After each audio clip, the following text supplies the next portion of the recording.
हम बकवास पर आपको खुशामदीद। दाऊद ड्रामे की अगली किस्त में आप देखेंगे कि सुम्बुल आलियान के घर से भाग आती है अपनी माँ के घर।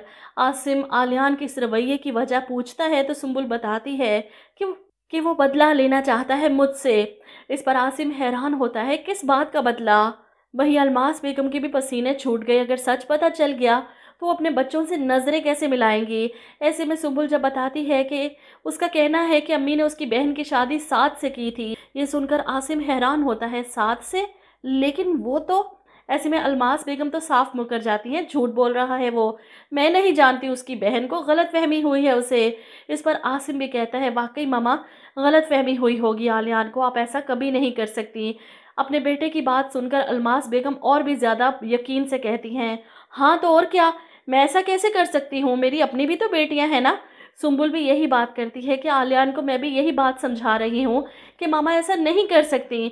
ऐसे में आलियान चीखता चिल्लाता वहां पहुंच जाता है, तुम्हारी हिम्मत कैसे हुई वहां से भागने की? आसिम आलियान का सामना करता है, और तुम्हारी हिम्मत कैसे हुई मेरी बहन के साथ ये सब सलूक करने की? आलियान, तुम्हें बहुत बड़ी गलतफहमी हुई है, अम्मी ने किसी को तकलीफ नहीं दी। ऐसे में आलियान चीखता है, तुम्हारी माँ एक झूठी और मक्कार औरत है, कातिल है वो।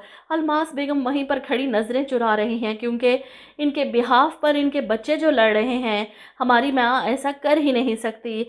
ऐसे में सुम्बुल आलियान से कहती है, भाई सही कह रहे हैं, मेरी मामा ने कुछ नहीं किया और मैं किसी सूरत आपके साथ नहीं जाऊंगी वापस।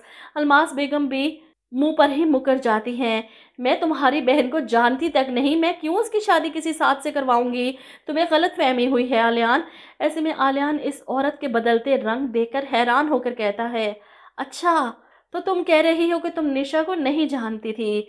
और जवाब में अलमास बेगम पूरे यकीन के साथ जवाब देती है, नहीं, मैं नहीं जानती निशा को। और ऐसे में आलियान वो वॉइस मैसेज सुनाता है जो आखिरी बार निशा ने इसके व्हाट्सएप पर भेजा था। भाई मैं निशा, इस नंबर पर ट्राई मत कीजिएगा, ये आपदा आंटी का नंबर है। भाई साथ बिल्कुल भी वैसा नहीं जैसे हमें बताया गया था, साथ वैशी है, नफसियाती मरीज है, मुझे मारता पीटता है, भाई मुझे बचा ले, वो मार देगा। भाई सब ने हमें धोखा दिया, अलमास आंटी ने भी। ऐसे में इसकी चीख और फ़ोन बंद हो जाता है। ये सच्चाई सुनकर अलमास बेगम के सारे बच्चों के चेहरों के रंग उड़ जाते हैं। नेहा को तो यकीन नहीं आता कि इसकी दोस्त इतनी तकलीफ में इस दुनिया से गई, वो भी इसकी सास की वजह से। वहीं दूसरी तरफ अंबर भी अपने मुंह पर हाथ रख लेती है अपनी माँ की असलियत जानकर।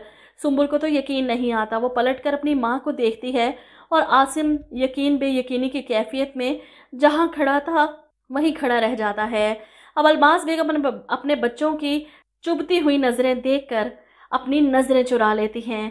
ऐसे में आलियान अलमास बेगम को धमकी देता है, आज भी तड़पता हूँ मैं इसकी आवाज़ सुनकर, अपनी बहन का बदला तो मैं तुमसे लेकर रहूँगा।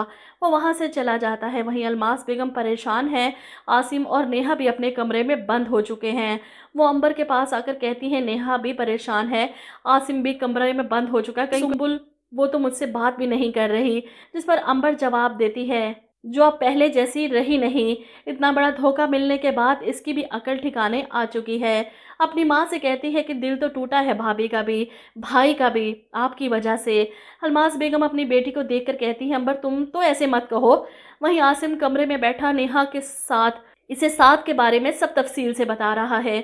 बचपन हम दोनों का एक साथ ही गुजरा है, साथ ही खेलते थे। जब तक वो खेलता था तो ठीक रहता था, फिर अचानक गुस्सा आ जाता था और गुस्से में वो तोड़ फोड़ शुरू कर देता था। जो चीज़ इसके हाथ में आती थी, खिलौने, घर की चीज़ें, कुछ भी। फिर अम्मी ने उनके घर हमें ले जाना बंद कर दिया कि कहीं नुकसान ना पहुंचा दे हमें। फिर कभी मुलाकात ही ना हो सकी। आखिरी खबर ये आई थी कि यूनिवर्सिटी में इसकी लड़ाई हुई थी और जिससे लड़ाई हुई इस पर पिस्तौल तान ली थी इसने। ये सुनकर नेहा परेशान हो जाती है, अगर वो इतना ही वहशी दरिंदा था तो अम्मी ने क्यों निशा जैसी मासूम लड़की की ज़िंदगी बर्बाद की उससे शादी करवा कर। मैं पूछती रही कि मैं निशा से मिलना चाहती हूँ तो अम्मी ने एक बार भी जिक्र नहीं किया कि अपनी दोस्त आपदा आंटी के घर उसकी शादी करवाई है इन्होंने। वो बेचारी इतनी कम उम्र में इस दुनिया से चले गई, इतने जुल्म सहकर। इतनी मासूम थी मेरी दोस्त, भोली भाली, इसकी साथ जैसे शख्स से शादी कर दी।